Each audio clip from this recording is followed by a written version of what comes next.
नमस्कार मित्रांनो, आगामी लोकसभा निवडणूक तोंडावर आली असून महाराष्ट्रात महायुतीत जागा वाटपावरून रस्सीखेच सुरू आहे. महायुतीतील शिवसेना अर्थात शिंदे गटाने 22 जागांवर दावा केलेला आहे. या संदर्भात शिंदे गटाकडून मंत्री शंभूराज देसाई आणि आमदार संजय शिरसाट यांनी भूमिका स्पष्ट केली. शंभूराज देसाई म्हणाले की लोकसभेच्या 22 जागांवर आम्ही निवडणूक लढण्यासाठी आग्रही आहोत. लोकसभेच्या जागा वाटपाबाबतचा अंतिम निर्णय हा महायुतीची समन्वय समिती घेणार असल्याचे त्यांनी स्पष्ट केले.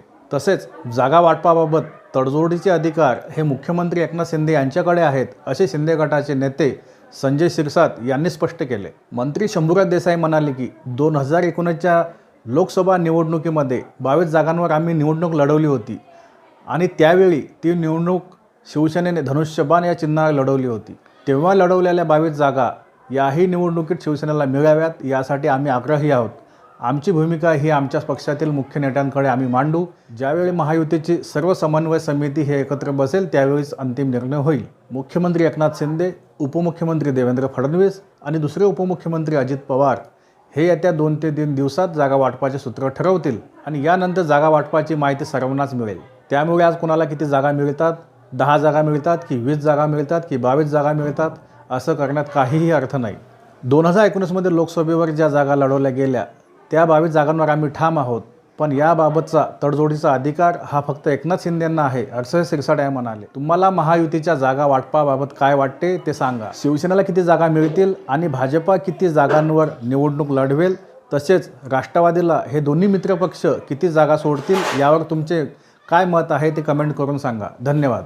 आपल्याला एक निश्चित माहिती आहे की महायुती महाराष्ट्रामध्ये माननीय शिंदे साहेबांच्या, माननीय फडणवीस साहेबांच्या, माननीय दादांच्या नेतृत्वाखाली जे आमचे घटक पक्ष आहेत या बाबतीतला आमचा सगळ्यांनी एकत्र निवडणूक लढायचा निर्णय झालेला आहे. आता राहिला प्रश्न या 3 मुख्य पक्षांमध्ये कुठल्या जागा कुणी लढायच्या, कुणाला किती जागा लढायच्या याच्या बाबतीत प्रत्येक पक्षामध्ये जी काही समन्वय समिती आहे पक्षापक्षामधली आमचा प्राथमिक होमवर्क चालू आहे.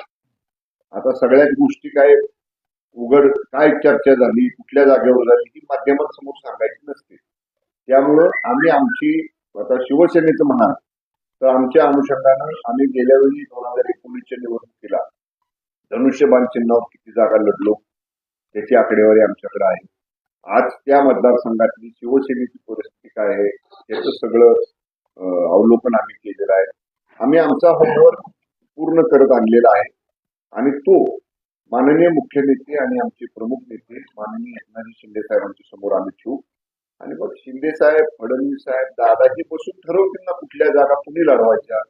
ज्या जागा शिवसेनेच्या वाट्याला येतील तिथं उमेदवार कोण असावा याचा निर्णय शिंदे साहेब घेतील.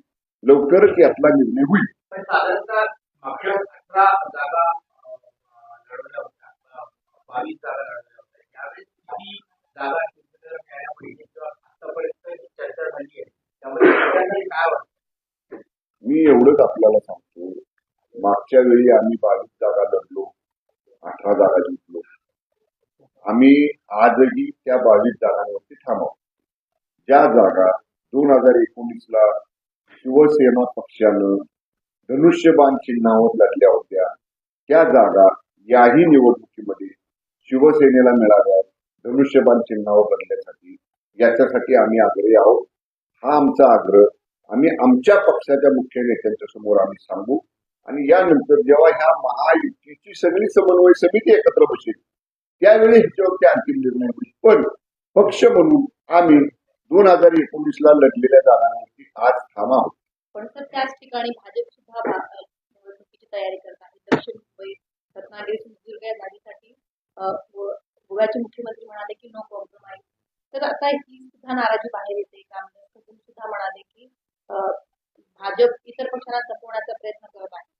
गोव्याच्या मुख्यमंत्र्यांनी थेट असं म्हटलेलं आहे की एक मुख्यमंत्री रत्नागिरीचे आहेत त्यामुळे इकडे कमळच फुलणार नाही. अप्रत्यक्षरित्या रत्नागिरी सिंधुदुर्ग जागेवरती भाजपचा उमेदवार देवा मागील अनेक दिवसांपासून मागणी कुणी करू शकतं. आमची मागणी आहे की ती जागा आम्ही धनुष्यबाण चिन्हावर लढलो होतो, शिवसेना लढली होती, ती जागा शिवसेनेलाच मिळावी, धनुष्यबाण चिन्हावर लढायला मिळावी. त्यांचा जसा आग्रह आहे तसा आमचाही आग्रह आहे. मी काय सांगितलं आपल्याला, अंतिम निर्णय या 3 मुख्य पक्षातला शिवसेना, भारतीय जनता पक्ष आणि राष्ट्रवादी काँग्रेस पक्ष हे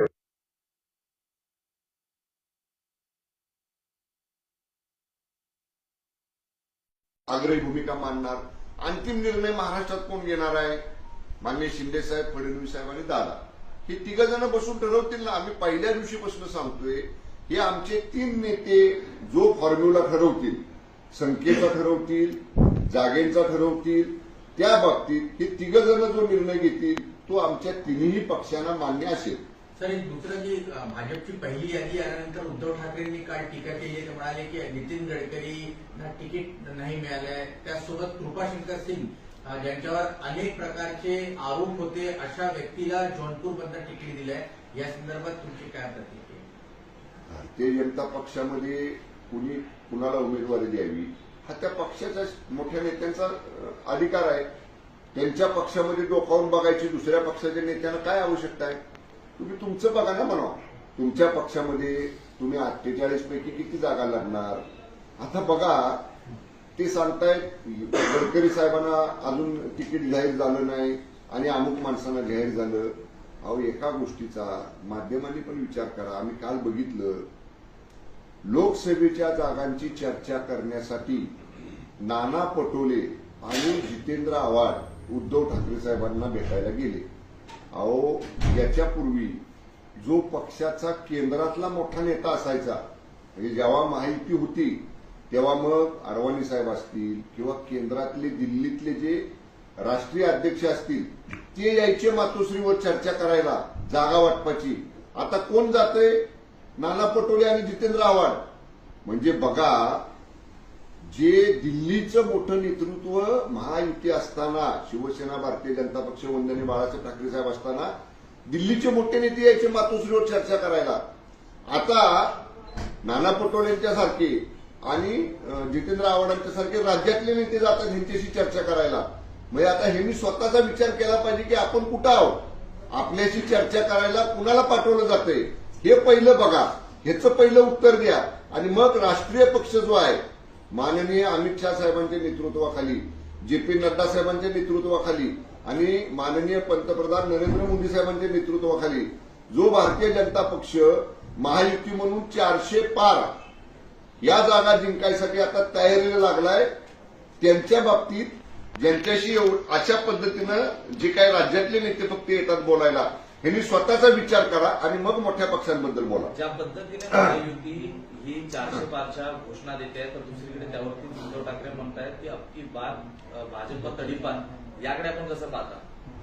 किती माणसं समोर असताना भाषण केलं ते पण जरा दाखवा ना.